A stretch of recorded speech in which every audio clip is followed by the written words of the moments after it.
Today I'm excited to introduce you to my friend Joscelyn from JADE Strategies. Joscelyn, I'm excited to hear your story. Thank you so much for being here today. Thank you for having me, Devin. My pleasure. So take us back to the PurposePoint moment when you founded JADE Strategies, why you started your organization, and the mission behind that. Certainly, JADE Strategies was almost an accidental business that I started.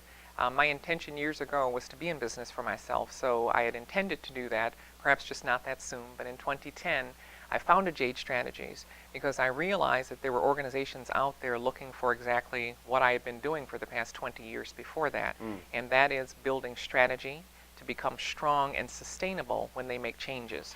So that's why I started it. I actually left a leadership position with a nonprofit.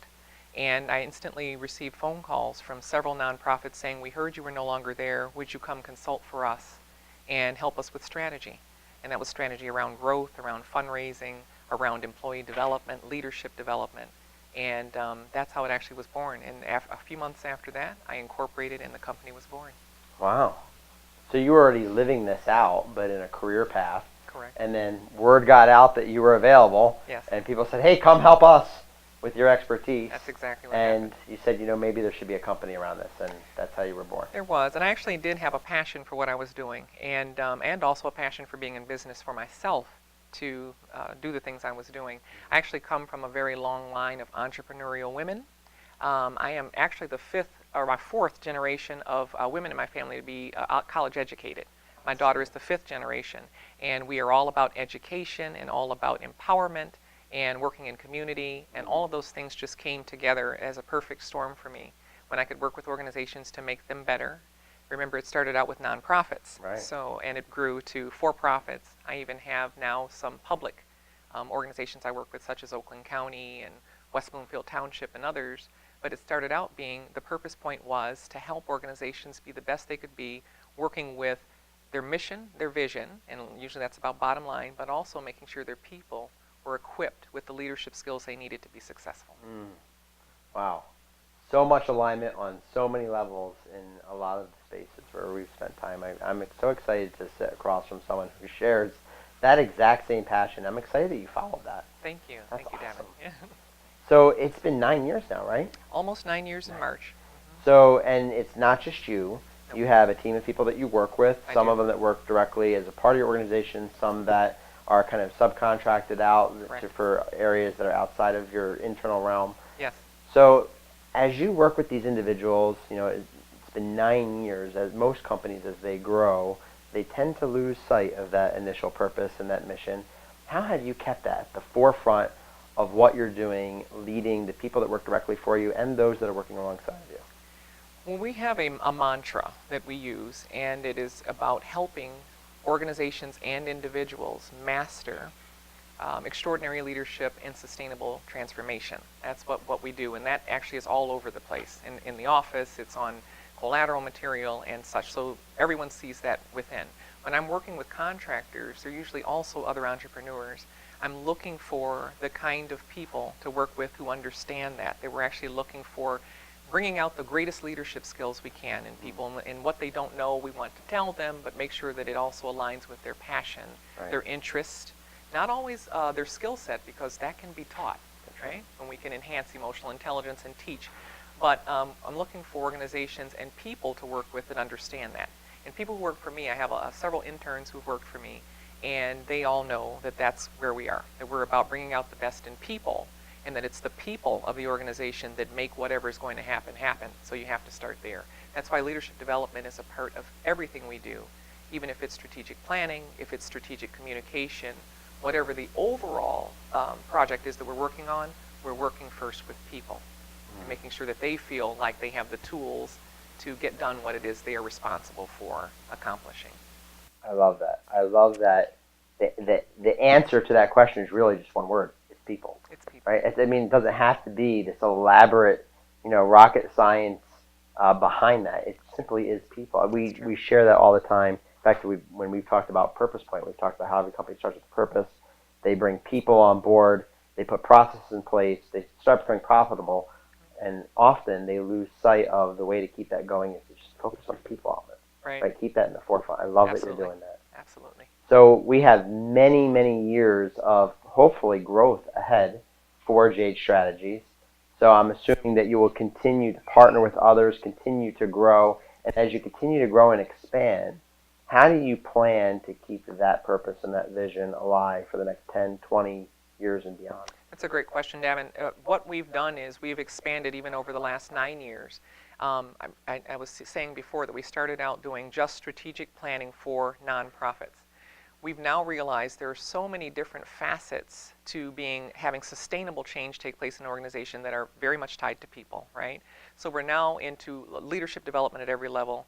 We do coaching. I actually am the chief strategist in the company, so I'll do one-on-one coaching with leaders, also with emerging leaders, and we will do team building. We do work with executive teams. We work with management teams. We work with full employee groups, and all of that is because if you don't give people the tools they need to be successful, you won't sustain the change, right? So now we have expanded into not just sitting down and saying, let's look at your organizational identity, your mission, your vision, your values, and figure out priorities. We're saying now, let's figure out how to make sure you're a team who can then sustain the change that we're bringing to you.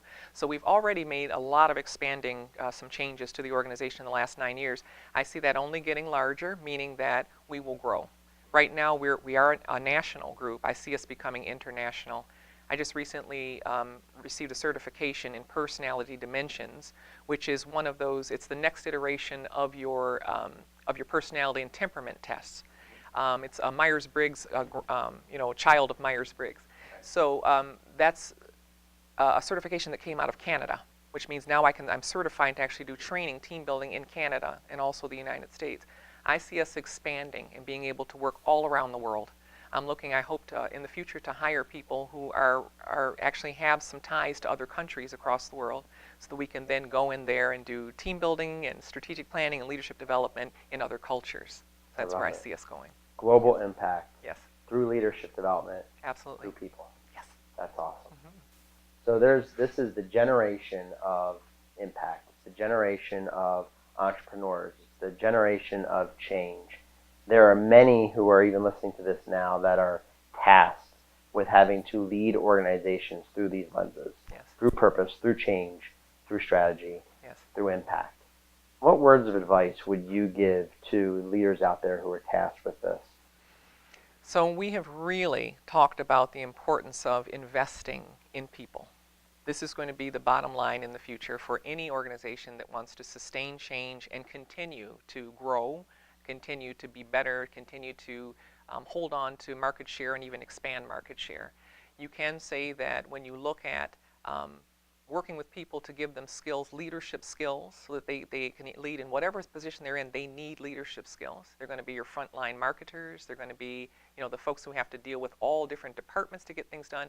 And when you think about it that way, it's going to be important to actually invest in making sure that they are feel emotionally intelligently sound, if you know what I'm saying, that they feel very confident in their roles, with soft skills. Not just the hard skills of accounting and the things that they'll need for their specialty, but also the soft skills that help them deal with each other in a very civil way and in a very productive way. So I really think that every leader should remember that, not to just treat it like each person in your organization is sort of a spoke in a wheel and it's all operational. It's not. You're also working with personalities. You're working with people who have dreams of their own. You're working with people who have families and they have dependents. You have to take all of that into consideration. And through what we do, through our strategic planning process that actually has all of that leadership development built into it, all of that team building built into it, the emotional intelligence. We have several different things that we do to help people enhance their emotional intelligence, which helps the organization overall. That is going to be key. Never forget that. That's what I would say to every leader, is to make sure you're investing and making sure that your people have tools that they need to be successful. That is such a great answer. It really is. This next season of time is really about investing and equipping your people, not just directing and delegating. Correct. It's a completely different mindset than the last 30 plus years. Right. And I love that you are leading on the forefronts of that change and making the impact that you're making, not only locally, not only nationally, but soon to be internationally. Thank you so much for sharing today. Thank you so much, Tim. Such a pleasure having you here today. Thank you. Thank you, Joscelyn. My pleasure. Wow. Just so refreshing to hear someone on the forefront sharing the difference that they are making by embracing the changes that are happening today and making a tangible difference on how organizations can make an impact for tomorrow, leading through people, leading through purpose.